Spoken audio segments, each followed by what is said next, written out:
información me lleva a recordar lo que sucedía el año pasado con las tormentas Eta e Iota, que azotaron de una terrible manera, destructiva forma, los departamentos de Izabal y también las áreas de Alta Verapaz y Baja Verapaz. Esto pues evidentemente provoca pérdidas cuantiosas a los agricultores y por consiguiente a los campesinos que viven de la agricultura. Todo esto son factores que le doy en contextualización para hablar del siguiente tema, y es que el cambio climático es uno de los factores que han hecho migrar a muchos connacionales de Guatemala. Hablamos de miles de personas que incluso pues todos los años buscan el tan anhelado sueño americano. Y ahora también hay otro factor que es muy riesgoso. Es que hay niños que lamentablemente viajan sin ser acompañados buscando la misma travesía, llegar al norte de América. La periodista Carla Mejía nos acompaña para abordar el tema y nos tiene más información. Adelante, Carla, buenos días.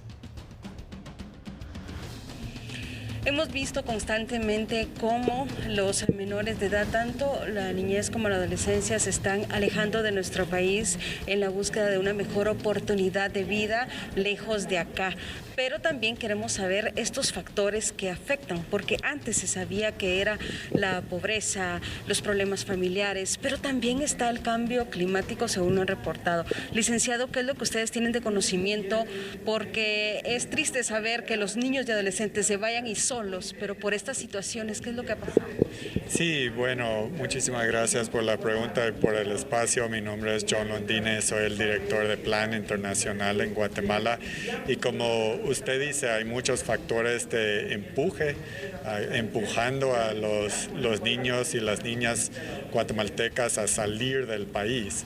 Entonces, lo que hemos visto más que todo en el año 2020 y 2021 es más migración no planificada de niños, niñas y adolescentes. Entonces, hay en general más niñez en situación de movilidad humana. ¿Los problemas que ha dejado el paso de las tormentas Eta y Iota ha afectado esto también, licenciado? Lo que hemos visto en muchos lugares afectados, no solo aquí en Guatemala, pero en otros países centroamericanos, principalmente Honduras, es más impulso de personas afuera de sus comunidades en búsqueda de la sobrevivencia, en búsqueda de soluciones económicas a problemas muy agudizados. También ha contribuido la pandemia a ser un factor expulsor de personas de Guatemala. Con esto, licenciado, ¿cómo es que estos padres de familia se atreven a dejar solos a sus niños sabiendo que pueden enfrentar varios riesgos y que conocemos que muchos hasta pierden la vida? Sí, imagínese el nivel de desesperación que un padre tendría que tener para poder dejar un hijo o peor una hija a migrar hacia el norte de una forma no planificada. Entonces sí, son factores críticos a nivel de las familias que tienen que tomar esta decisión.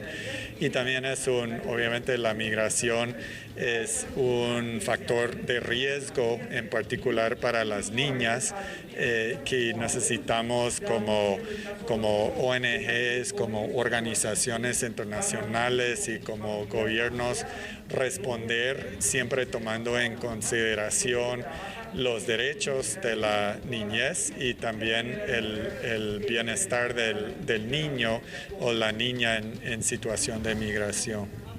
Bueno, recordamos todos los desastres que ocurrieron el año pasado, sobre todo por las tormentas Eta y Iota, cómo las personas se quedaron sin sus hogares, además sin sus familiares, algunos que tuvieron que decidir irse del país para poder mejorar esta situación en los lugares donde ocurrieron estos desastres naturales. Pero esto también los está empujando a los menores de edad a buscar una mejor oportunidad de vida, alejarse de sus familiares para poder ayudarlos también a distancia. Regreso con ustedes.